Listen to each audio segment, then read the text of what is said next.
Are you tired of spending your time and money chasing strategy after strategy only to discover what worked 10, 5, or even 2 years ago is not working now? Things shift fast in the online space, and if you're not keeping up, you're getting left behind. It's time for something different. Welcome to the Marketing, Media, and Money Podcast, where every single episode will be jam-packed with proven, profitable strategies, behind-the-scenes secrets, and what's working now resources from industry experts and global influencers to help you scale your business, shorten your learning curve, and stand out in a crowded, noisy marketplace. And now, your host, award-winning marketing and media strategist, and international speaker, Patty Farmer. Hello, everyone, and welcome to today's episode of the Marketing, Media, and Money Podcast. I'm looking forward to sharing another amazing industry expert with you today. And today, our expert comes by way of Denver, Colorado. So let me tell you a little bit about her. Angel Tuccy is the author of 11 books, including the #1 bestseller, ABCs of Exposure, Media, Publishing, and Speaking, and teaches how to use traditional media to break through the marketing ceiling. She's going to transform the way you think about media and marketing using some of the best ideas she learned from hosting over 2,000 radio broadcasts and interviewing over 5,000 guests, such as Sharon Lechter, Michael Gerber, Seth Godin, Jackie Collins, and many of the Sharks. Angel openly shares how to multiply and monetize your exposure using media marketing. And we all know that media marketing is a topic that is near and dear to my heart. So this is going to be a great conversation. So get your pen and paper ready because I know we're going to have some writer-downers today. So Angel, thank you so much for being here with me today. Well, thank you so much for having me. I'm pretty excited. I'm excited too. I really am. This is, like I said, really an important topic. I think a lot of times when people are thinking about marketing, they forget the media part, or else they just think that media means social media. And we know that it's really not. So why don't you tell us a little bit about what media coverage means to you so that everybody knows what we're talking about. We're all on the same page. I love it. You're right. Most people, when they hear the word media, go directly to social media. I speak at conferences all over, and I talk about TV. I talk about radio. I talk about magazines, podcasts, and even the standby press release when I talk about traditional media. A lot of that gives you content you can share on social media. But with the world of social media, everybody can post on social media. When you are an invited guest and you're being featured in traditional media, you're taking up an exclusive spot. So there's a lot of benefit and credibility when you're using traditional media to grow your brand. I love that. And I know that a lot of media outlets, they're literally looking for entrepreneurs, right? To attract more media, publicity, leads, customers, and sales. So it's really important that we pay attention. I always like to say, marketing is great, got to master your marketing, but you really need to leverage media. And I love it so much. But let's backtrack just a little bit. And why don't you tell us a little bit about your journey, your story of how you got here? Because I'm sure you didn't just wake up one day and say, you know what, I think I want to work in marketing and media and I just want to write 11 books, right? So let's tell us a little bit about that. It's pretty amazing that I'm here when you think about my background. If you were to peel back the layers, in high school, I almost failed my public speaking class. It was a required class for graduating.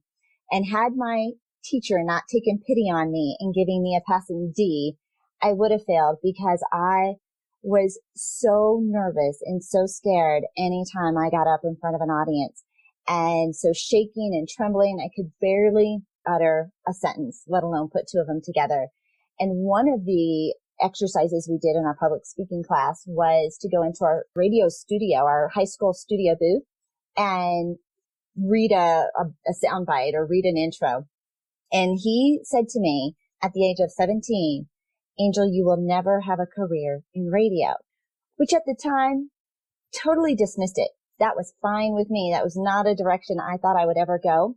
But what's interesting is many, many years later, about 20 years later, I was being interviewed because I had a radio show, and they asked me if I'd always wanted to be in radio.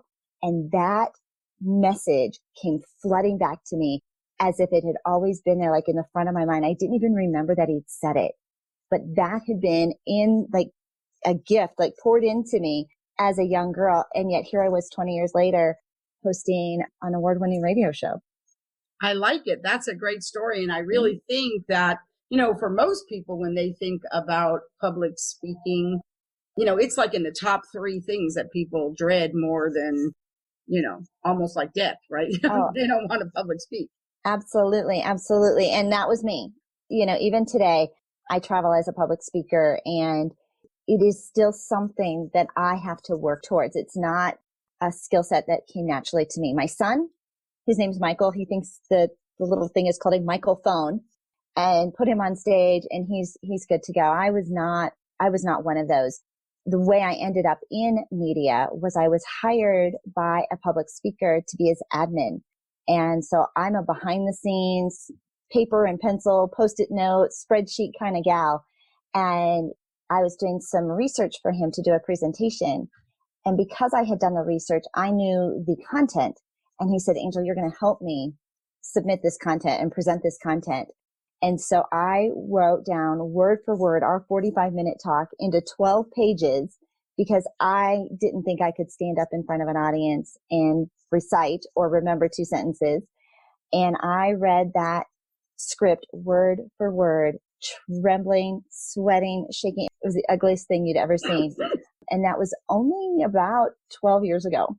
Well, that's really interesting. I've only been a professional speaker for 8 years, but I never wanted to speak. I've been in marketing for 20, but I've only been a speaker for 8. And when I first became a speaker, which was sort of by accident, most people have heard my story, but when I did for a whole year, every single time I got on the stage, before I did, I was like violently ill. Like just getting on that stage was so terrifying to me. And one of the things I always like to say now is, I do it for a living, but nobody's ever going to have to fight me to get the microphone back, right? I'm not one of those people like, no, I want the microphone. I have no problem once I've delivered my message, I've made the impact, I've connected with the audience, I have no problem handing it back. However, with that said, I do remember that the biggest aha moment for me was once I realized that it wasn't even about me. It was about them. And that just took so much pressure away when you just realize that I was just the messenger, right? Absolutely. So, I'll tell you, when I discovered radio, we'd actually started podcasting and got discovered by our local radio station. And my first day in the radio studio, I took my headphones off and said, this is what I want to do. I'd found my comfort zone where I could speak, I could talk, I could share my message, but it was just me alone in a recording studio. And me and my notes, we'd go to commercial break every 8 or so minutes, and I could still share my message, but it was so comfortable for me to do radio. I truly felt as if I had found my calling. I find that interesting because, we're both speakers, but I love radio. I absolutely love radio, and I love podcasting. I did live radio for a while and I loved it too, but as a speaker, I travel a lot. Podcasting is phenomenal, right? And so I really, really like it, but radio is just fabulous. And so the Marketing, Media, Money podcast really followed the magazine. We did the magazine first, and I love publishing a magazine as well and doing events and all that. But I really have a heart for radio. And so it's really kind of my thing too. So I really like it. So what do you think about why most entrepreneurs struggle with marketing? Well, I've been an entrepreneur myself for probably 12 years now. My husband, the same thing. When we first started out, of course, you think you build it and they will come, right? You're just going to open up a shingle, you're going to open up a website, and the customers will come flooding in. What I've discovered is most entrepreneurs, we have been taught, I think, a myth on how to build business. That we're out there building our business one-on-one, we're doing networking events, we're networking with the same people we networked with last week. We're going to leads groups, to the same groups we went to last week. we're sending emails to the same group of people we went to, emailed last week. We are talking to the same people over and over again and thinking that word of mouth marketing and referrals and leads is going to build our business. And in reality, relationships are built one-on-one. But if you're going to build your business and you're going to scale it, you have to get in front of a fresh new audience every single week on a regular basis. This is where traditional media comes into play, where you get to be an invited guest. I love how you talked about radio, how you talked about podcasting. It is the number one way to connect more deeply with your audience because they're hearing your voice, they're hearing your story, and you're getting in front of a fresh new audience every time you're a guest on somebody else's podcast. And so I think the reason they struggle is because they are not expanding their audience. They are talking to the same people they talked to last week. I totally agree with you. I'm going to delve a little bit deeper into that in a second. But one of the things that I find is also interesting is that people don't really know how to leverage it, right? So talking about podcasting, podcasting is the number one. But one of the things that cracks me up, I see it every single day, multiple times a day, where someone will have earned the right to be on somebody's podcast, right? And then they get on Facebook and they're like, oh, I'm so excited I was on such and such podcast. And that's all they do. Like they don't leverage it. For me, if you're going to be on someone else's podcast, or even if you have your own, you should be talking about it before, during, after. How are you leveraging it? What's the next thing that's going to happen after that? Like, you have to have a plan about what you're going to do. And I don't think people give enough thought about that, and I think it's really kind of funny because for me, I talk about it all the time, and I talk about it with the guests. I talk about it with the podcast hosts. I talk about it with other people's, and I always have a whole spreadsheet of all the podcasts that I've ever been on myself, what the message was, which ones are podcasts that I love that other people did. When I'm in a Facebook, I could have been like 4 months ago, but if I'm in a Facebook group and somebody's talking about something, the first thing I do is like, wait a second, somebody did a podcast about that. And I will go grab it and I'll be like, oh, you should, check out this podcast. This kind of answers some of those questions that you have.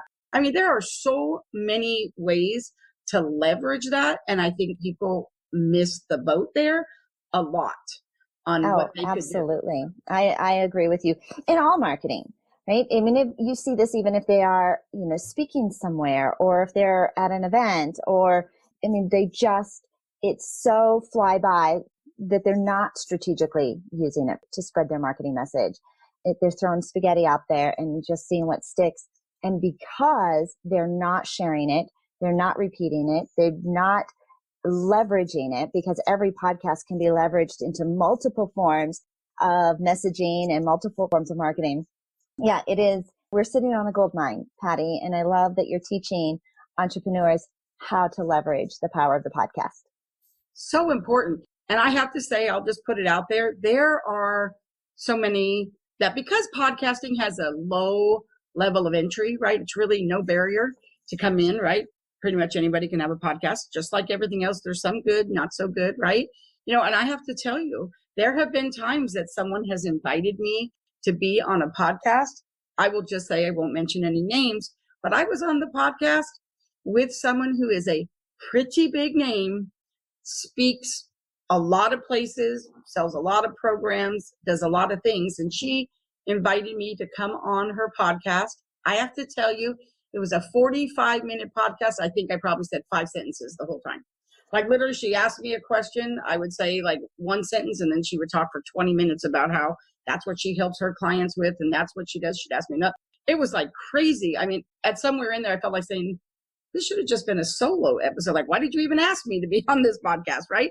So I think that, sometimes there's people that do it well, and there's some etiquette, just like there's social media etiquette. I know that when I'm on a podcast, I know that the person who is the host, and believe me, I'm not asking you to do this, so I'm not leading to that.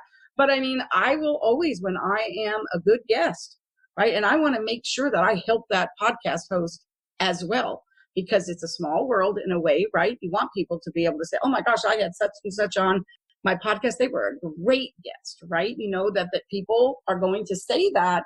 And so I always want to do everything I can to promote it, leave a review, make sure I listen to at least one or two of their episodes before I get on their podcast, right? And to give the podcast host an opportunity to be able, within that conversation, to be able to say, oh yeah, I read this blog that you did. Oh, and stuff, or whatever. It's a conversation. That is so great. I mean, how many times would you think, who are some people out there that you would love to have a conversation with, or you would like to listen to them have a conversation? That's what podcasting is about.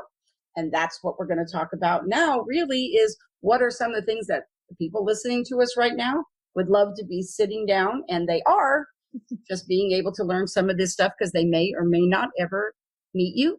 This is an opportunity, like you said, for them to hear your story, to be able to get the value and the impact that you're out there making. You didn't write 11 books because you didn't have something to say or a message, right? So you talked earlier about your story. So let's go back to that. How do you turn your story into publicity? So we're talking about that. How do you do that? How do you turn your story into publicity?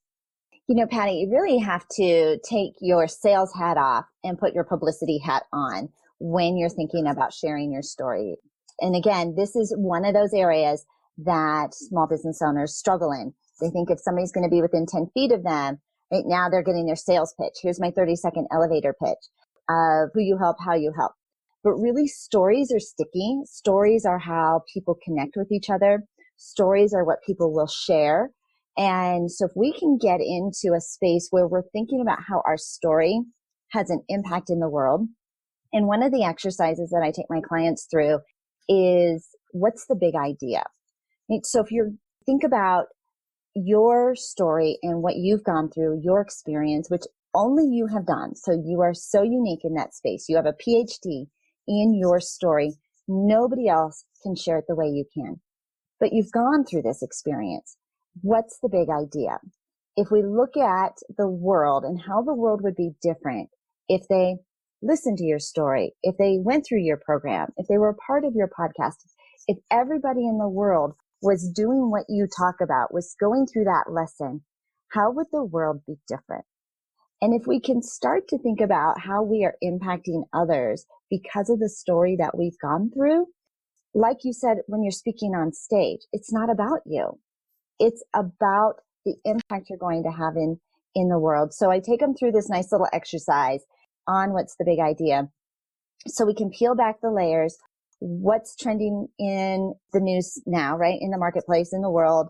How does that impact? How does your story impact? And where can we filter that into the gaps and what's trending? You probably remember, Marie Kondo, right? The life-changing magic of tidying up. Did you get on the bandwagon of that? I didn't get on the bandwagon, but I am familiar with it. So, New York Times bestselling author. She started a TV show. When her TV show came out on Netflix last year, a year ago, donations to consignment stores, because her big thing is helping you to clear out the clutter, right? Only keep things in your life that spark joy. Consignment stores, thrift stores, donation places were up 345% over the year before. Within 4 months of her TV show coming out, they were overwhelmed, overpacked, didn't want your stuff. Like, they were at maximum capacity. That's impact. Here's a woman who just is talking about decluttering, talking about only keeping things that spark joy. And she made this incredible impact because everybody started following her. And so if we think about our story and what we've done in the world and our impact, if she's just talking about decluttering, think about the impact that your story of overcoming and recovery and breakthrough, what impact that can actually have in the world. And I think it's phenomenal, the opportunities that are out there to share your story. You had said it. There are so many places. They're looking for fresh content. They are looking for guests. And why not you? Why not share your story? Absolutely. So I know that it is important, right? It is very important to know how to position yourself. I think positioning is very, very important. So how do you position yourself for that media exposure? So it's great that you're going to turn your story into publicity, but how would you position yourself, in your opinion, for media exposure? The first thing I recommend is focusing on one thing. You don't have to be jack of all trades, where I speak on this, and so much more. Focus on one thing that is it's the thing that you can do in your sleep that keeps clients up at night. right? It's that loss leader. It's that low hanging fruit that gets people excited. When they think about you, this is what they think of. Like if they're going to do referrals and word of mouth marketing, you want to focus and be known for that one specialty, and then position yourself as the title in that. So are you the breakthrough specialist? Are you the recovery specialist? Are you the media specialist? Give yourself the title that allows for people to start to recognize you as the expert in that space, and lead with that. And we don't care about your company name. We're not, not into your program, not into all of that yet, because when people hear, okay, we've got Patty Farmer, specialist of, the initial thought is, I need that, or I know somebody who needs that. They can start to relate to you. And I always encourage my clients to go through a little market research before they choose a title and see what sticks among the people that are already following them. And go to your social media site and do an engaging post. Do you like this title or this title? This will start to create and spark that conversation, because marketing is the art of starting a conversation, and start to see like what bubbles up to the top. And once you position yourself and you've kind of established, this is what I'm going to be known as, and this is the title, then we run with that everywhere. Make sure that our digital footprint matches everywhere on social sites, our business cards, everything, our voicemail leads with that, press release to launch all of that. And then the world is our oyster after that. Did that make sense? Absolutely makes sense, because I think really a lot of times they don't know how to position themselves. They don't really know what it is they want to be known for. It's kind of like the difference between just being an expert. I always like to say all the time, everybody who has a business ought to be an expert at that. It doesn't matter what you do, but are you an authority at that? Right? You need to be an authority so that you're known as that go-to person, so that people know that you can influence people, and specifically into making a purchasing decision. So yes, becoming that authority, I think, is very important, and is one of the ways you can position yourself. So I really like that. So once you position yourself, right, and so now you've done that, how do you leverage media exposure where it counts, right? So measuring, how to do it and how to leverage that media exposure to attract leads and clients. There are a lot of opportunities to create media exposure. Right? You said it, podcasting. And when we started podcasting was in 2008. Anybody with a cell phone connection, right, a cell phone and an internet connection could host a podcast. And so there are a lot of opportunities. But when you think about your story and what you would want that to be out in the world, do you remember Chewbacca Mom? The gal who put the Chewbacca mask on, and her video was one of the first videos on Facebook to hit over 1 million views. Did you follow that? This was probably 3, 4, maybe even 5 years ago. I don't remember that one. You don't remember her? Candace Payne. So we all want to go viral. Right? We want our story to go out there. We want it to get picked up. We want to say something, and we just want the world to take it and run with it. And then and our sales, our phone rings and our sales funnel overflows. But in most cases, that's not exactly how it works. We have to work it. We have to become the brand name. We have to be top of mind. We have to put ourselves in front of the right audiences on a regular basis. One of the things we have to know is our numbers in business. And I love that you talk about money and marketing and media and all of that together. Because if you know what your numbers are, then you'll know how many people you need to be in front of on a weekly, monthly, quarterly basis, right? You're creating the exposure. What happened with Chewbacca Mom was she made this video. She's in her car, and she had gone into Kohl's and bought this mask that when you put it on, you open your mouth, it makes the Chewbacca sound, that weird Chewbacca monkey. Well, he's not a monkey, that sound, right? And she laughed. It made her laugh. It was this infectious, authentic, joyous laugh. And I don't know, it was a 10-minute video, but it was one of the first videos to hit over 1 million views on Facebook. They brought her to Facebook. She was on ABC, NBC. She was all over. She was this viral, amazing story that we would all want. The challenge with that is Candace didn't have a business to back that up. She didn't have an opt-in that she could send people to. She didn't use it to build her list. I always recommend that we use media to build our list. Have an opt-in where you're sending people back so that you'll know, okay, I got this exposure. Great. But exposure without a call to action is vanity exposure. And in some cases, that vanity is good. I got that ABC logo. I got that magazine logo, like whoever that brand name is. But for most of us as business owners, logos aren't going to pay the bills. We need clients to come into our sales funnel.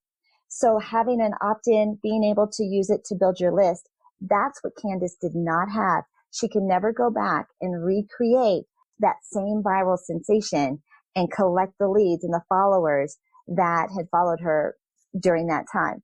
She has since created something. She also has a podcast and has since created a program, written 2 books. I got to interview her when she wrote her first book. But this is a great example of having your business systems in place to be able to handle the media exposure so that when you go out and you are a guest on somebody's show, you can funnel them back into your sales funnel. I feel like I didn't answer the question. I feel like I went round robin on that one. What was the original question, Patty? How to leverage media exposure to attract leads and clients. Use it to build your list. Whenever you're being featured in the media, have a clear call to action that sends them to a squeeze page, a text opt-in, some way that you can use it to grab the audience and then further your relationship and nurture that relationship with them. Absolutely. So now that we've leveraged that media exposure, right? So now we've done that. We have this opt-in, we have this call to action, which I think is very, very important. And I know we're going to talk about yours at the end, but I have to tell you, I already went in and got it, and I've already bought your book. And I have to tell you, your book is great. So I love that you have it in Kindle and paperback. I got it in Kindle, but I think I may need to get it in paperback so I can write all over it. But great book, by the way. So we'll have a link for that in the show notes too. But I have to say, I think the way you broke it down was really done very, very well. So thank you so much for that. But now that you're leveraging that, I think that kind of leads to what are some of the ways to monetize it, right? Because there's so many people out there doing all kinds of stuff. I know I say to my clients when they say, oh, I'm going to do this, this, this. I'm like, okay, that's really great. But like, how is that making you money? Because I have to tell you, for me, I don't do anything until I figure out how it's going to make me money. Now, it doesn't mean it's going to make me money day one, but there's a plan, right? I already know what's my plan on how I'm going to monetize it, right? So really, honestly, what are some of the best ways? So if you could give us 3 to 5, that'd be great. What are some of the best ways to monetize your exposure to get more leads and clients? Well, you are right. If we're not making money, right, we just have an expensive hobby. And I have this conversation with clients all the time, or new, people that meet me at workshops and conferences. And I have to ask them, what are you selling? What is it that we are leading people to? What is your core product offer?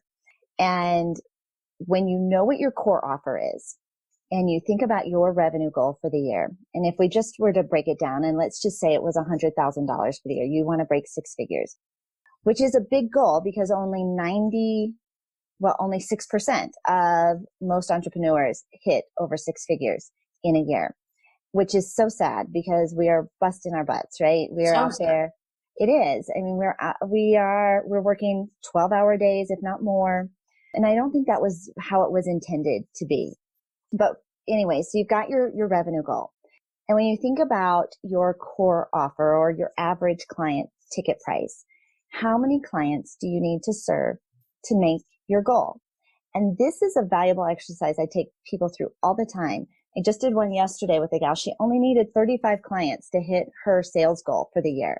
You put out this number and, we think, oh, I'm going to make $1 million, right? But when you break it down to how many people are you going to serve, this gets us out of that mindset where it's all about the dollars, right? All about money. We don't have to feel like we're these, money grubbing people, right? We're actually there making a difference in serving our clients. And how many is that? And when we can break down how many clients we need to serve over the course of the year, we can break that down by quarter, we can break that down by month, break that down by week, and even by the day. Once we know that, we can now leverage these media opportunities where we are getting in front of the right number of people or a brand new audience on a regular basis. The reason why traditional media, why you see people with ABC logos, NBC, CBS, why they post as seen on these traditional media logos is because those logos are familiar. And you are not yet. Right? They haven't heard of you yet. You're not familiar. But those brands, this is why we align ourselves with other brands that people are familiar with. Because when we can put our name with somebody else that they trust. So for example, you already trust Patty. You listen to her. You are her guest or in her audience. They already know you, like you, and trust you. Being a guest on your show, that trust transfers immediately over to the guest. You elevate your credibility and you create familiarity. By doing those three things, creating the trust, right? People do business with know, like, and trust, right? You've got the trust, you've got the elevation of credibility, and you are more familiar. You shorten your sales cycle by 60%, which means that by the time, so if somebody opts in because they've heard my talk here, they already kind of like me, right? They already kind of trust me. If I can give them a result in my opt-in, followers become customers when they get results. Now they're more likely, if I go through my filter, I send them some value-added emails.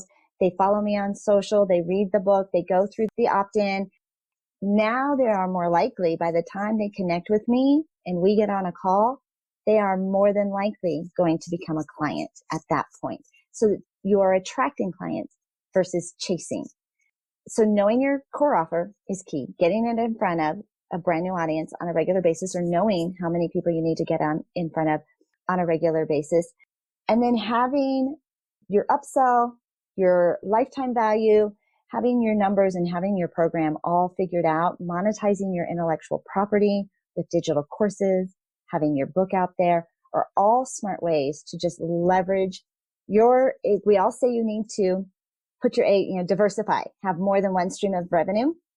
But that doesn't mean be a dog walker, a window washer, and a graphic design artist. Like, have all of your streams of revenue, but have multiples that bring in six figures. So have a digital course, have your speaking, have your events, have your program, have your service, have each one of those bring in that six figures.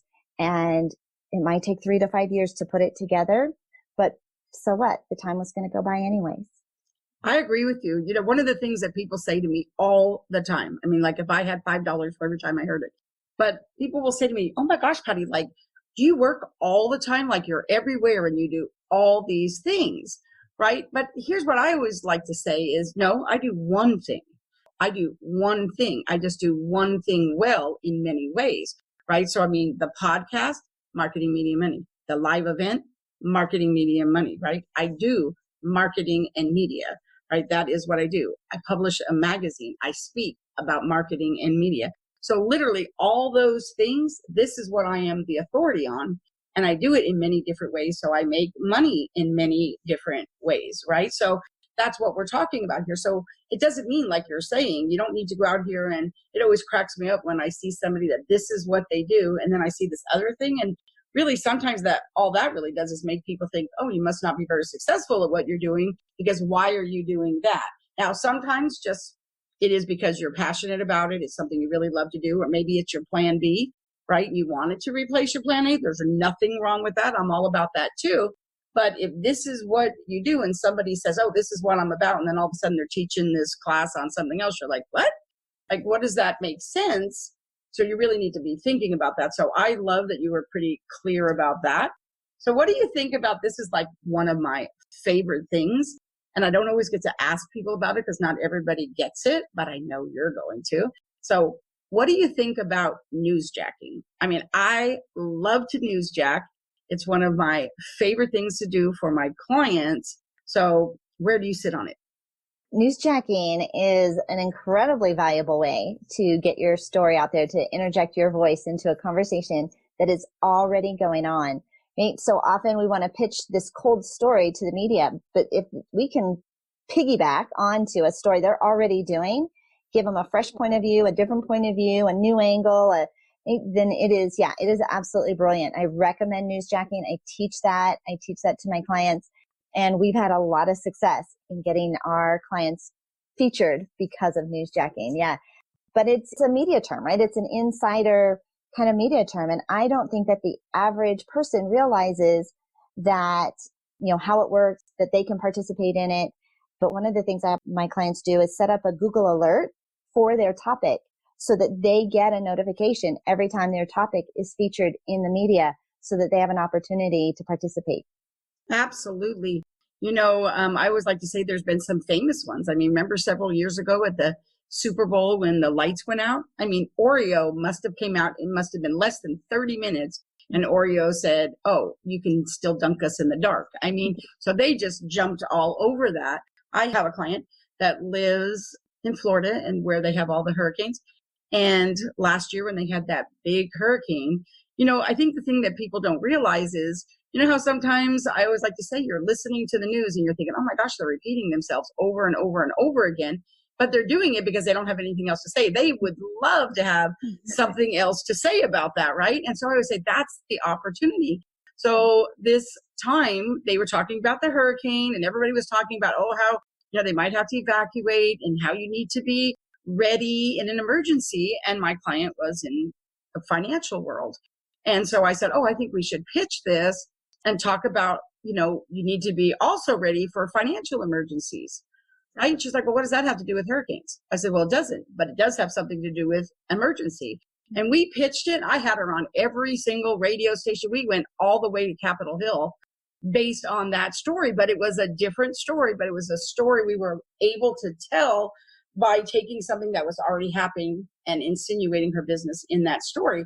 So I think that really, honestly, newsjacking is something, it's just a technique, but I think it's a technique that works really, really well now, which leads me to my next question, which really honestly is, how powerful do you think that press releases still are? Is it old school? Is it something that's still very, very valuable? Is it really all about how you do it? Is it something you can't, there's a lot of ways you can do it yourself now. Is it something you really should hire somebody for? Like, where do you stand on the whole press release thing? So I think that most, people outside of media think that press releases are old school and outdated, but truly press releases are the language of media. And this is still, I think there's definitely a space for them. If you are wanting to put your message out there, it's Google food, right? If you Google your name, right, and you want to be on other people's audiences, other people's platforms, right? Here's another way that you can do it. It's also a great way to get featured on some of those major networks, because if they pick up your press release through the Associated Press, you can reach out to them and say, you've already got my press release on your website. Let's bring you in for the story. And so it can open the door. I do think that if you've never done a press release, you should hire somebody to help you until you start to understand the language and the format, because there's a lot of rules. There's a lot of formatting that happens that I think is awkward to somebody who's not been in media or hasn't done a press release in the past. But my clients, I mean, there's been some really great stuff that have come from putting a press release out.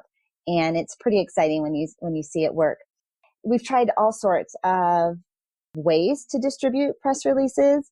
I think there's everything from just a computer generated, they'll just put it out in computer generated, to people that actually have connections and leads with different media outlets, and everything in between. But before you get hung up on the distribution of it, I think you should get in the habit of writing them. Again, putting your PR hat on. What's newsworthy in my business? What have I done recently that I could tell that story? And it's just little popcorn pieces of your story and your brand. It's not everything, but let's start to get in the habit of sharing and creating publicity. And a press release is an easy way to get into that. I totally agree with you. So I think a lot of times people just don't know what kind of things to do, because I think that there's a place for do it yourself. But remember, are you the best person to represent you? If you're really wanting to put yourself, your business, and your brand out there, and you're wanting to leverage that, is this really where you should spend your time, right? Or is this something you should do with somebody else? So I think that there are a lot of places. There's a lot of books. There's a lot of information out there on do-it-yourself PR. And like I said, there's some ways that I think it really can be done. But I do think that sometimes it is really, really important to have a professional help you. So I agree with you on that. But I think that a lot of times people just don't realize how they can talk to journalists. I know that recently I did a media panel. We had a lot of journalists come in. I live in Dallas, Fort Worth. And so we had a lot of them here. And I found that afterwards, people came up to me and they're like, wow, I didn't have any idea really how to connect with them. And that was one of the questions I asked the journalist was like, how can people connect with you? What is it that you're looking for?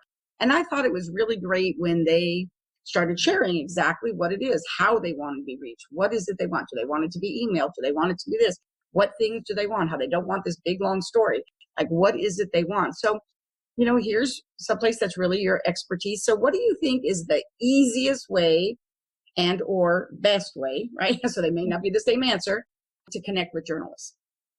These days, I think that sending an email introduction, like everybody's got their email available online, right? If you go to the local TV stations, your news sources, your radio stations, everybody's email address is available online. And so it's easy to send them an email with just a quick introduction of who you are. And if you don't hear anything back, a follow-up is lovely. If you've got a story that's got a sense of urgency to it, then you can follow up with a phone call. But I think that you can send an email, you can send your press releases, you can send your media pitches. We've had a lot of luck doing that. Never send them an attachment because they don't know who you are. You're not sending them, hey, go and now look at my stuff over here. It's here I'm a specialist in. In fact, I wrote the book on it. This is what I'd love to be a feature on. Like I can be a content expert, and just short, sweet, and simple. And we get so many replies just on, especially if it's a good fit. Absolutely. And I think one of the other things that people need to really be thinking about is, a lot of times people are thinking about their business, right? But I don't think they always understand the news cycle, right? So there's definitely a cycle there and stuff though. So what do you think is like, let's talk about the timeline and what they need to really know about paying attention to the news cycle. I think one of the things is like, this isn't your, I don't want you to take on a whole nother job, right? Following the news and figuring all of this out. And so if you are following the trends and you see that there's something trendy, you set up this Google alert of what's going on in the media and you can see the news that's going on in your topic. That is something very basic that you can follow. You don't have to learn it all on the onset. Just in the very beginning, start thinking about how can I put my story in here? One, how do I position myself as the expert?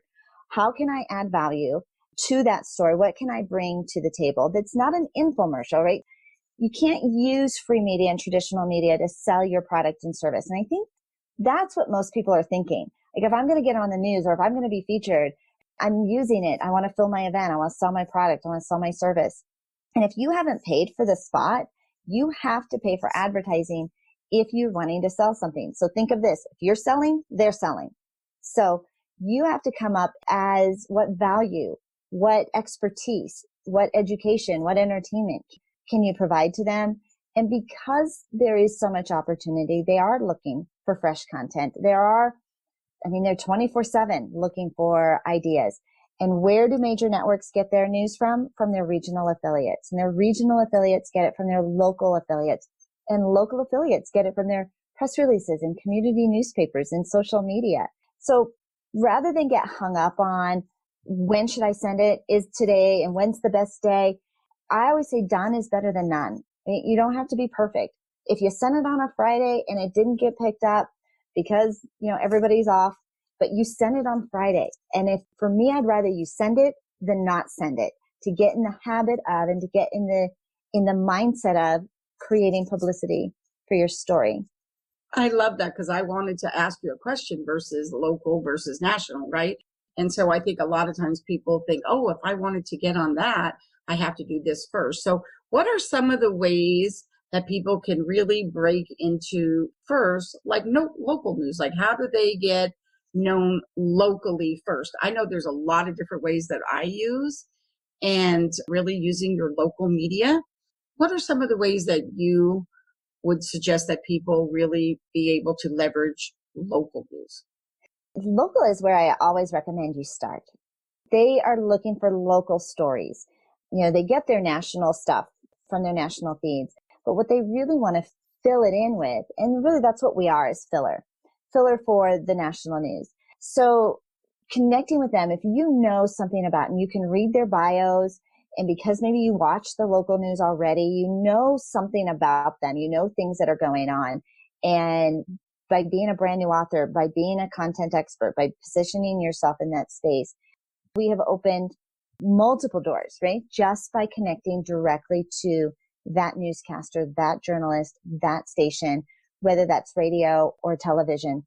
And it is the perfect place to get your foot in the door, to get your story out there. One, media attracts media. So now you can leverage that media story sharing, right? Sharing the clips of the links and the clips and the pictures that you took. But also, it's really, once you're on the inside, it's all in who knows you, right? And one person can change your life. If you've got somebody on the inside who likes your story, they have sister stations. Who else can they refer you to that they can send that story on and recommend and introduce you to?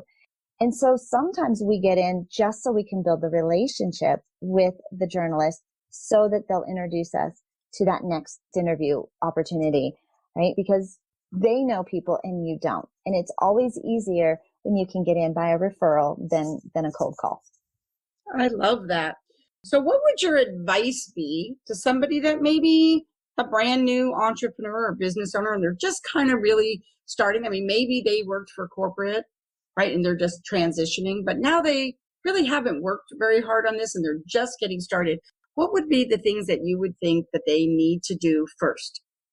The very first thing is to put together your media kit, right? Because this puts you in the mindset that you are publicity worthy, not because they need your media kit, but almost because you need to realize that you are a valued resource for the media. So it's really a mindset shift.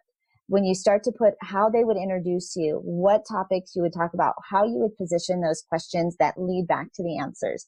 And I think it's a mindset. Secondly is you use media to build up your exposure, your visibility, to build your list. So even if you don't have your product, even if your website isn't all perfect yet, even if you're still developing, you leverage media exposure to build your list, to get followers, to get contacts. So when you do have something to sell, you have people to sell it to. So even if you're just starting out, your story is so valuable. As long as we can position it to be newsworthy, right? We want something that's current. We want something that's credible. We want something that's kind of juicy. And even think about in the media, maybe you've not heard this phrase, but we used to say, if it bleeds, it leads. They're looking for drama. They're looking for sensation. They're looking for not always this perfect, I'm just going to come help you in a bind, right? I'm the perfect person for this. And I think a lot of times we think, okay, 5 ways to, and I'll just use your guy, right? Financial emergencies, right? How to be prepared in a financial emergency. One of my favorite topics, one of my favorite lead-ins for sending a pitch is to take that tip, but add the word without. So how to get Michelle Obama's arms without doing push-ups. How to be prepared for a financial crisis without losing your shirt, right? To just take it that one step further that just kind of disrupts complacency, that says, okay, yeah, everybody wants to do that, but it's this pain point that you can solve for people just in a headline. And when you start to think of your world as headlines and what's publicity and what's media worthy, you kind of become unstoppable. That's really, really good. I love that. You've just been so generous and I just love that. And I know we're almost out of time, but I really want to be able to ask you, what do you love about your business today? You've shared all this great stuff. You're doing all these things. What's next for you? What are you loving about your business today? I think what I'm loving about my business today is the results that my clients are getting. I love that they are so excited. Angel, I got picked up here. Angel, they shared my story here. Angel, I've been invited to speak. And I will tell you that just lights me up to know that I'm making a difference. Because their story matters and their story deserves and needs to be out into the world. And they didn't have any idea, any clue how to get it there. And so that totally lights me up. What I want to serve them even more. So my goal for this year is to even elevate my media contacts and the people that I've got relationships with so that I can serve them even more. I've been really blessed. I retired from radio about 2 years ago and I was 48 years old My kids were moving out. I was becoming an empty nester. I felt like the bottom had fallen out from underneath me. A 10-year broadcasting career just erased in 24 hours. And the company and I had a business that I had tied to that. And we decided to close that down and a business partnership. So my world was just dropping out from underneath me. And I had a choice, right? To be brave and to think and try to define myself and redefine and rebrand who I was. And I chose to go the public speaking route. And as I said in the beginning, public speaking was not my comfort zone. And yet I put myself out there in this super scary space, and I bravely stepped into that. And because I knew I was meant for another calling, I knew that I was meant for something more, that was a good season. I'd had a great season and a great career, but I wasn't finished helping entrepreneurs expand their brand. And I believe when we can give the small business owner a voice in the marketplace, that their impact in their community will be even greater. And I'm called to that every single day. I love that. So Angel, how can people connect with you? My favorite way is I've got a complimentary gift that I love to give out, and you can find it at makeyourbigimpact.com. It's makeyourbigimpact.com. I can't believe I got the URL, but that was available. And so download that free gift if you want some tips and tricks on creating media exposure. But also follow me on social media. I'm very active on Facebook, and you can always find me there talking to my clients, sharing stories about my family. And I just love the interaction and the socialness and the conversation that happens on social media. I love that. So as we wrap up, this is one of my favorite parts of the show, right? And we are called the Marketing, Media, and Money Podcast, right? This is what we call open mic. So this is where I'm going to pass the mic to you. And I would love it if you would share your number one marketing, media, or money strategy with the audience. My number one media strategy is to build your business using OPP, other people's platforms. Build your business one-to-many. Create that credibility, leverage the trust, and create that familiarity, because platforms attract platforms. Instead of building your business one-on-one, use OPP and build it one-to-many. I love that. That was a great tip. Thank you so much for being here with me. Angel, you were very generous in sharing your zone of genius. I really appreciate it. Thank you so much. And for the audience, just so you know, the links will be there. We'll have all her information and her social media there. Make sure you grab that gift. I've already done it earlier today, as well as her book. Make sure you grab that too. That was really great. Love the book. And so we really want to make sure that you connect with her, take it to the next level, like she said, right? You want to make sure that you get in her world. So for everything that you shared, thank you so much again, Angel. I really, really appreciate it. I'm so grateful. Thank you for having me. So for everyone, if you enjoyed today's episode, please like, subscribe, and review the podcast on your favorite listening platform. And make sure you join us on Facebook in the Marketing, Media, and Money Magazine podcast and event Facebook group, where we can continue the conversation. So until then, make it a great day. If it's not great, change it. Thank you for joining us today on the Marketing, Media, and Money podcast. To shorten your learning curve even more, make sure to grab your free copy of the Marketing, Media, and Money magazine at www.marketingmediamoney.com. I promise your business will thank you.